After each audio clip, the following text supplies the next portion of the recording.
कक्षा 10वीं की स्टूडेंट फाइनली आपका विषय हिंदी का त्रैमासिक परीक्षा 2025-26 के पेपर लेके आ चुके हैं।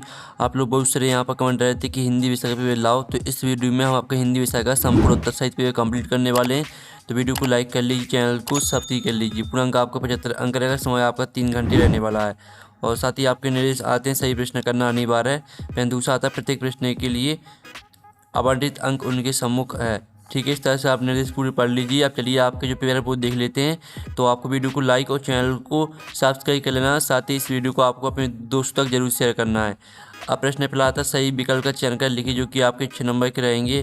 पहला आता रीतिकाल की रचनाओं का प्रधान विषय है, तो आपका आता प्रकृति वर्णन, और बात आता श्रृंगार वर्णन, और साथ भक्ति वर्णन, और ज़्यादा ऋतु वर्णन। तो जो आपका यहाँ पर दिया गया रीतिकाल की रचनाओं का प्रधान विषय है, तो इसका जो राइट आंसर रहेगा वो आपका श्रृंगार वर्णन हो जाएगा। फिर आपका यहाँ पर दूसरा आता रामचरितमानस की भाषा है, तो आपका आता ब्रजबा, आता बुंदेली, और साथ आपका अवधी और दाता मालवी। तो यहाँ पर रामचरितमानस की जो भाषा है वो आपकी अवधी हो जाएगी। फिर आपका तीसरा आता काव्य के भेद होते हैं, तो आपका आता एक, बा ऑप्शन आता 2, सा ऑप्शन 3 दिया गया, और दा ऑप्शन आपका 4 दिया गया है। तो यहाँ पर काव्य के भेद होते हैं आपके दो राइट आंसर हो जाएगा। तो आपको यहाँ पर अच्छे से याद करते जाना और वीडियो को ध्यान से देखना और सुनना, जिससे पूरे ऑब्जेक्ट हैं वो आपको यहीं पे याद कर लेने हैं। अब चलिए आपका चौथा आता है सच्चे साधु की पहचान होती है, तो आपका आ आता पहनावे से, और बा आता भाषा से, और सा आता ईर्ष्या भक्ति से, और दा आता उसके विचारों से। तो जो आपके यहाँ पर दिया गया सच्चे साधु की पहचान होती है, तो इसका आंसर आपका हो जाएगा उसके विचारों से, द राइट आंसर रहेगा। फिर पाँचवा आता दो शब्दों का अपने व्यक्ति चिन्हों को छोड़कर आपस में मिलना कहलाता है, संधि कहलाता है, बा आता समास, और सा आता वाक्य रूपांतरण, और दाता इनमें से कोई नहीं। तो आपका पाँचवें का आंसर हो जाएगा समास। फिर आपका छठवां आता देहाती दुनिया उपन्यास के लेखक हैं, तो इसका आंसर आपका शिव पूजन साय हो जाएगा।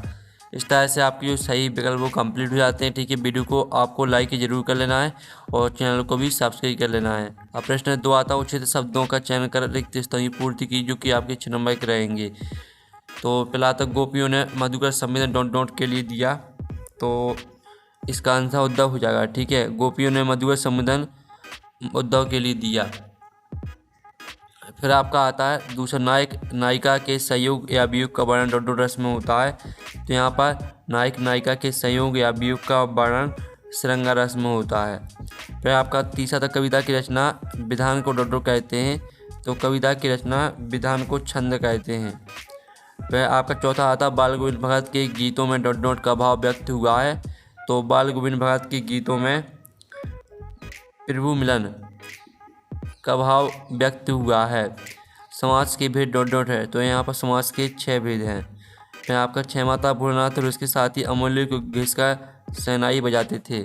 इस तरह से आपके रेगिस्तान भी यहाँ पर कंप्लीट हो जाते हैं। आप प्रश्न 3 देख लेते हैं। प्रश्न 3 आता सत्ता निम्नलिखित कथनों के समक्ष है। सत्ता आपको लिखना, जो कि आपके 6 नंबर के रहने वाले हैं। ठीक है, तो आप यहाँ पर देख लीजिए जो आपका पहला दिया गया है, भी व्यक्ति अपनी प्रशंसा स्वयं करते हैं, तो पहला आपका असत्य हो जाएगा। ठीक है, पहला आपका असत्य रहेगा। फिर आपका दूसरा आता मात्रिक छंद में मात्राओं की गिनती निश्चित रहती है, तो दूसरा आपका यहाँ पर रहेगा सत्य। फिर आपका तीसरा आता कैप्टन चश्मे वाला आज़ाद हिंद फौज का सिपाही था, तो आपका यह असत्य हो जाएगा।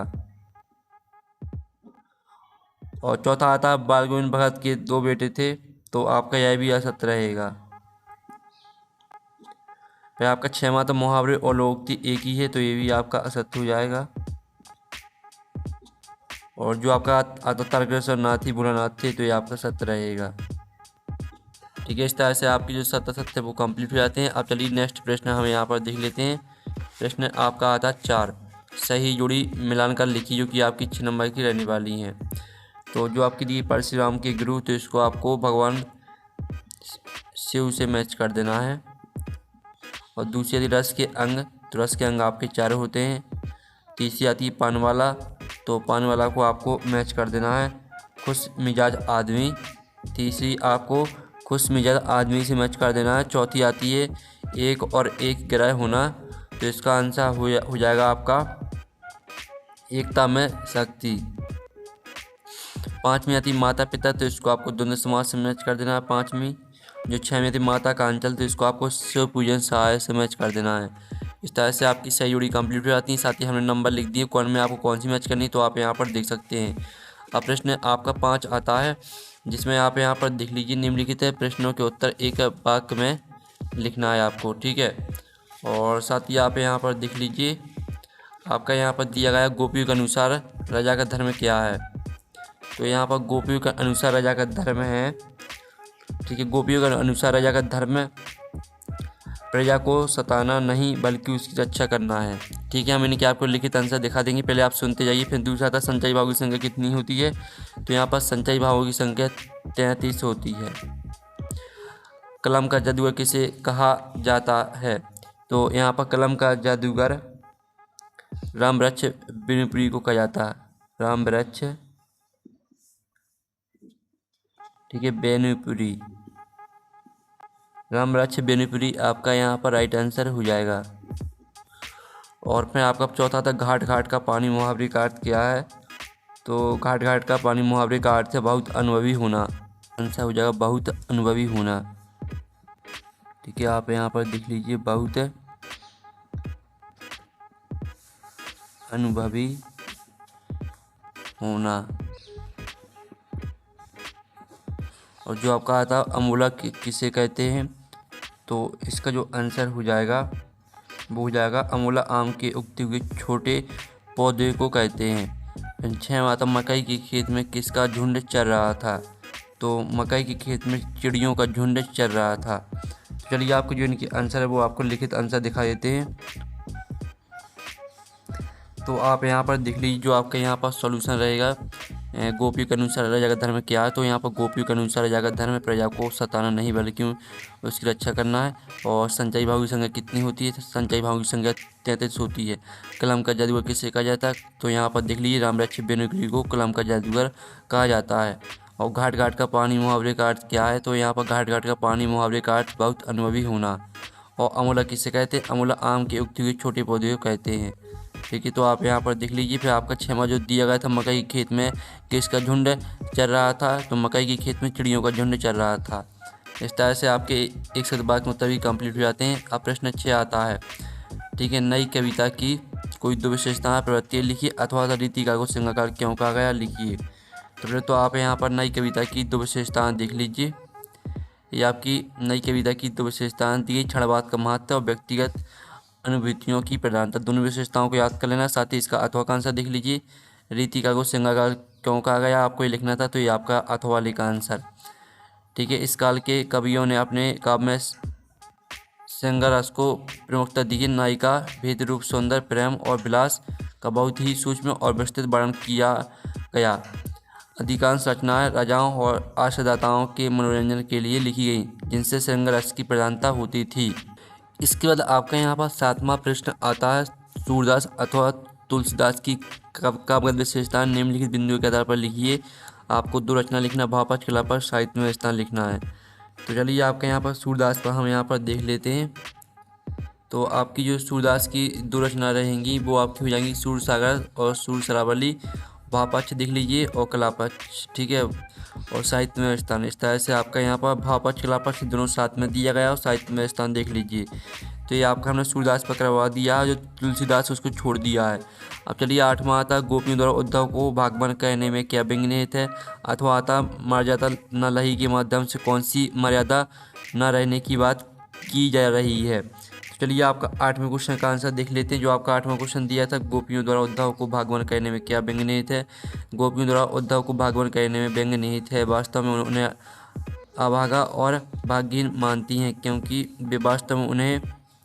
क्योंकि उद्धव हमेशा कृष्ण के निकट रहकर भी उनके प्रेम बंधन से अछूते रहे हैं। वे प्रेम की पीड़ा और उसके महत्व को समझ ही नहीं पाए। ये आपका 8वें क्वेश्चन का आंसर रहेगा और ये आपका 8वें के अथवा वाले का आंसर रहेगा। तो इसका भी आप स्क्रीनशॉट ले चलिए। अब चलिए आपका यहाँ पर देख लेते हैं। 9वां आता परशुराम के क्रोध करने पर लक्ष्मण ने धनुष की टूट जाने के लिए कौन कौन तर्क दिए। अथवा आता लक्ष्मण ने विरुद्ध की क्या क्या विशेषताएं बताई।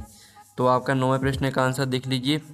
परशुराम की क्रोध करने पर लक्ष्मण ने धनुष के टूट जाने के लिए निम्नलिखित तर्क दिए। ठीक है, आपका यहाँ पहला पॉइंट, दूसरे तीसरे तीनों पॉइंटों को याद कर लेना। साथ ही इसका अथवा वाले का आंसर भी देख लीजिए। लक्ष्मण ने वीर विद्या की क्या क्या विशेषता बताई, तो इसका आंसर भी आप देख सकते हैं। अब चलिए आपके यहाँ पर आता है जो 10वां आता है करुण रस की परिभाषा उदाहरण सही लिखिए, अथवा आता है वीर रस की परिभाषा उदाहरण सही लिखिए। तो हम यहाँ पर करुण रस की जो परिभाषा आप वो देख लेते हैं। आपकी करुण रस की परिभाषा दी गई है और साथ ही इसका उदाहरण भी देख लीजिए। फिर जो आपका 10वें का अथवा वाला दिया गया था, वीर रस की परिभाषा आपको लिखनी थी, तो ये आपकी वीर रस की परिभाषा दी गई, साथ ही इसका उदाहरण भी देख लीजिए। अब चलिए आपके यहाँ पर देख लेते हैं 11वां प्रश्न आता महाकाव्य में खंडकाव्य में दो अंतर लिखना है, अथवा दो छंद के लक्षण उदाहरण सहित लिखिए। तो आपका 11वें प्रश्न का आंसर देख लेते हैं। आपका महाकाव्य खंडकाव्य में आपके दो अंतर दिए गए हैं, तो इसका आप स्क्रीनशॉट ले लीजिए। ठीक है, और साथ ही आपका यहाँ पर दो छंद के लक्षण आपको उदाहरण सहित लिखना था, तो ये आपकी दो छंद के लक्षण यानी परिभाषा दी गई है, साथ ही इसका उदाहरण भी देख लीजिए। यह अर्धसमातिक छंद है। इसके पहले और तीसरे चरण में 13 मात्राएं तथा दूसरे और चौथे चरण में 11 मात्राएं होती है। सम चरणों दूसरे और चौथे के अंत में प्राह लघु गुरु लघु होता है। ठीक है, इस तरह से आपका यहाँ पर आंसर हो जाता है। फिर आपका आता 12वां रेखा चित्र संस्करण में आपको दो अंतर लिखना है, अथवा आता नाटक एक अंकी में दो अंतर लिखिए। तो ये आपका रेखा चित्र और संस्करण में आपका यहाँ पर अंतर दिया गया, तो इसका आप स्क्रीनशॉट ले लीजिए। और साथ ही इसका अथवा देख लीजिए, नाटक एक अंकी में दो अंतर देख लीजिए। आपका नाटक एक अंकी में दो अंतर दिया गया है। फिर आप यहाँ पर देख लीजिए 13वां प्रश्न आता है स्वयं प्रकाश अथवा राम वृक्ष बिनुप्रिय की साहित्यिक विशेषताएं निम्नलिखित बिंदु के आधार पर आपको लिखना है। दो रचना लिखना है, वहाँ से लिखना है, साहित्य में स्थान लिखना है। तो 13वें प्रश्न का आंसर आप यहाँ पर देख लीजिए। ये आपकी दो रचना दी हैं, सूर्य कब निकलेगा, आएंगे अच्छे दिन, भाष से दिख लीजिए, साहित्य में स्थान दिख लीजिए। ठीक है, इस तरह से आपका यहाँ पर आंसर हो जाता है स्वयं प्रकाश पर। और जो इसका अथवा दिया गया राम वृक्ष बिनुप्रिय, तो राम वृक्ष बिनुप्रिय का भी हम देख लेते हैं। ये आपकी राम वृक्ष बिनुप्रिय पर दिया गया है। दो रचना देख लीजिए, गेहूँ और गुलाब, माटी की मूर्तें और भाष शैली देख लीजिए, साहित्य में स्थान। तो इस तरह से आपके यहाँ पर हो जाता है 13वें प्रश्न का आंसर। फिर आपके यहाँ पर देख लेते हैं 14वां प्रश्न। 14वां प्रश्न आता है कैप्टन बार बार मूर्ति पर चश्मा क्यों लगा देता होगा, इस पर अपने विचार लिखिए। अथवा आता मूर्ति पर लगा सरकंडे का चश्मा क्या उम्मीद जगाता है। तो चलिए आपके यहाँ पर 14वें क्वेश्चन का आंसर हम यहाँ पर देख लेते हैं। आपका 14वें प्रश्न का आंसर रहेगा। ठीक है, तो इसका आप स्क्रीनशॉट ले लीजिए और ये आपका 14वें के अथवा वाले का आंसर रहेगा। अब चलिए आपका 15वां प्रश्न देख लेते हैं। बाल गोविंद भगत की पुत्रवधू ने अकेला क्यों नहीं छोड़ना चाहिए थे, लिखिए। अथवा था बाल गोविंद भगत ने अपनी बेटी की मृत्यु पर अपनी भावना किस तरह व्यक्त की, लिखिए। तो आपका हम 15वें प्रश्न का आंसर देख लेते हैं। तो ये आपका 15वें प्रश्न का आंसर दिया गया है, तो इसका आप स्क्रीनशॉट ले लीजिए। ठीक है, बाल गोविंद भगत की पुत्रवधू ने अकेला इसलिए नहीं छोड़ना चाहिए थी क्योंकि भगत बूढ़े और अकेले थे, उनका इकलौता बेटा मर चुका था। इस तरह कोई नहीं होगा, यहाँ तक याद कर लेना है। फिर जो आपका अथवा दिया था बाल गोविंद भगत ने अपनी बेटी की मृत्यु पर अपनी भावना किस तरह व्यक्त की, लिखी। तो इसका आंसर भी देख लीजिए। और फिर आप यहाँ पर देख लीजिए आपका आता है 16वां प्रश्न। निम्नलिखित समास का विग्रह कर उसका आपको नाम लिखना है। रसोई घर, यथाशक्ति, महाकवि, इनके आपको समास विग्रह करने और समास के आपको नाम लिखना है। तो आप यहाँ पर देख लीजिए रसोई घर का जो आपका समास विग्रह रहेगा वो हो जाएगा रसोई के लिए घर, तत्पुरुष समास रहेगा इसमें। यथाशक्ति का समास विग्रह हो जाएगा शक्ति के अनुसार, अव्यय समास रहेगा। महाकवि का आपका समास विग्रह हो जाएगा महान है जो कवि, कर्मधारय समास रहेगा इसमें। अब चलिए आपका 16वें का जो अथवा वाला प्रश्न है वो देख लेते हैं। तो ये रहा आपका 16वें के अथवा वाला प्रश्न। ठीक है, आप यहाँ पर देख लीजिए, ये आपका 16वें का अथवा वाला प्रश्न दिया गया है, जिसमें आपको निम्नलिखित मुहावरों का अर्थ लिखते हुए वाक्य में प्रयोग करना है कोई। तो ठीक है, तो इनका आंसर आपको खुद कर लेना है। अब चलिए 17वां देख लेते हैं। बच्चे माता पिता के प्रति अपने प्रेम को कैसे अभिव्यक्त करते हैं। अथवा आता भूलना अपने साथियों को देखकर सकना क्यों भूल जाता है। तो चलिए दोनों के आंसर देख लेते हैं। तो ये आपका 17वें प्रश्न का आंसर, बच्चे माता पिता के प्रति अपने प्रेम को कैसे अभिव्यक्त करते हैं। तो ये रहा आपका इसका आंसर, बच्चे माता पिता के प्रति अपना प्रेम कई तरह से अभिव्यक्त करते हैं। पांचों पॉइंटों को भी आपको याद करना। फिर इसका अथवा वाले का आंसर देख लीजिए। भोलानाथ अपने साथियों को देख कर सकना क्यों भूल जाता है। तो इसका आंसर आप देख सकते हैं, भोलानाथ अपने साथियों को देख कर सकना इसलिए भूल जाता है क्योंकि वह उनके साथ खेलने में इतना मग्न हो जाता है कि उसे अपने पिता की मार या डांट का डर भी नहीं रहता। खेल में उसे आनंद आता है और अपने साथियों के साथ मस्ती करने लगता है, जिससे उसका ध्यान दर्द और दुख से हट जाता है। ये आपका आंसर रहेगा। ठीक है, अब चलिए आपके यहाँ पर देख लेते हैं 18 मात्रा निम्नलिखित काव्यांश का संदर्भ प्रसंग सहित भावार्थ लिखिए। तो इनकी आपको व्याख्या लिखनी है संदर्भ प्रसंग सहित। मन ही मन झाज रही, ठीक है, इसका संदर्भ प्रसंग व्याख्या हम देख लेते हैं।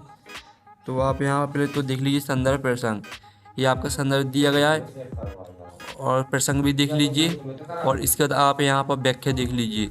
ठीक है, इस तरह से आपका संदर्भ प्रसंग व्याख्या हो जाती है। जो आपका इसका अर्थ वाला दिया गया है, ठीक है, ये आपका 18वें क्वेश्चन का आंसर हो जाता है। 19वां क्वेश्चन आता है जो कि आपका गद्यांश दिया गया है, तो इसकी आपको संदर्भ प्रसंग से व्याख्या लिखनी है। तो जो आपका यहाँ पर दिया जीभ कस्बा छोड़कर आगे बढ़ गई तब भी, ठीक है, इस तरह से दिया गया। तो इसकी संदर्भ प्रसंग व्याख्या हम देख लेते हैं। तो ये आपके यहाँ पर संदर्भ दिया गया और प्रसंग देख लीजिए और साथ ही इसकी आप यहाँ पर व्याख्या देख लीजिए। ठीक है, तो इस तरह से आपकी संदर्भ प्रसंग यहाँ व्याख्या कंप्लीट हो जाती है। और फिर आप यहाँ पर देख लीजिए 20वां आता मेरे प्रिय शिक्षक बेसाबे का अनुच्छेद लिखिए। तो आपका जो मेरे प्रिय शिक्षक पर अनुच्छेद है वो हम देख लेते हैं। तो ये आपका मेरे प्रिय शिक्षक पर अनुच्छेद दिया गया, तो इसको आपको पूरा याद कर लेना, साथ ही इसका आप स्क्रीनशॉट ले लीजिए। फिर आपका जो इसका अथवा दिया जीवन में जल का मात्र विषय भी एक अनुच्छेद लिखिए। तो इसका आंसर आपको खुद कर लेना है। फिर आपका 21वां क्वेश्चन आता है जो कि आपका यहाँ पर आपठित काव्यांश दिया गया है और अथवा में आपका आपठित गद्यांश दिया गया है, जिनकी आपको प्रश्न का उत्तर देना है। तो ये आपके दिया गया है, ठीक है, काव्यांश इसको पढ़ लीजिए। चींटी की मेहनत है बेकार क्यों नहीं होती, कोशिश का पर्यायवाची शब्द लिखिए और काव्यांश का उचित शीर्षक दीजिए। तो चलिए हम तीनों प्रश्न के आंसर देख लेते हैं। तो ये आपका यहाँ पर ठीक है, आंसर तीनों प्रश्न के, पहले वाले का आंसर, दूसरे का आंसर और तीसरे का, ठीक है, तीनों के आंसर दिए गए हैं। अब चलिए आपके यहाँ पर अथवा वाले क्वेश्चन देख लेते हैं। तो आपका अथवा वाला आपको खुद कर लेना, ठीक है, अथवा में आपका नहीं दिया गया। अब 22वां प्रश्न आता है जो कि अभिनगर के नगर पालिका अधिकारी को अपने वार्ड में व्याप्त गंदगी को दूर करवाने हेतु एक शिकायती पत्र लिखिए। तो आपका हम 22वें प्रश्न का आंसर देख लेते हैं। तो ये आपका 22वें प्रश्न का आंसर दिया गया है। इस तरह से आपको शिकायती पत्र लिखना है। पहले तो आप यहाँ पर इतना स्क्रीनशॉट ले लीजिए और फिर आप इतना स्क्रीनशॉट ले लीजिए, ठीक है। और जो आपका 22वें का अथवा जिसमें आप अपने मित्र को जन्म दिवस की बधाई देते हुए आपको एक पत्र लिखना है, तो ये आपका 22वें के अथवा का आंसर। और जो आपका 23वां प्रश्न जिसमें आपको निबंध लिखना है रूपरेखा सहित है, तो इसका आंसर आप खुद कर लेना, ठीक है। तो इस तरह से जो आपका हिंदी का पेपर वो कंप्लीट हो जाता है। तो वीडियो को लाइक कर लीजिए, चैनल को सब्सक्राइब कर लीजिए और साथ ही हम यहाँ पर नेक्स्ट वीडियो में मिलते हैं। साथ ही आपको कक्षा 10वीं के सही विषय के जो पेपर है वो आपको मिल जाएंगे हमारे चैनल पर हमने डाल दिए। तो हम नेक्स्ट वीडियो में, थैंक्स फॉर वॉचिंग।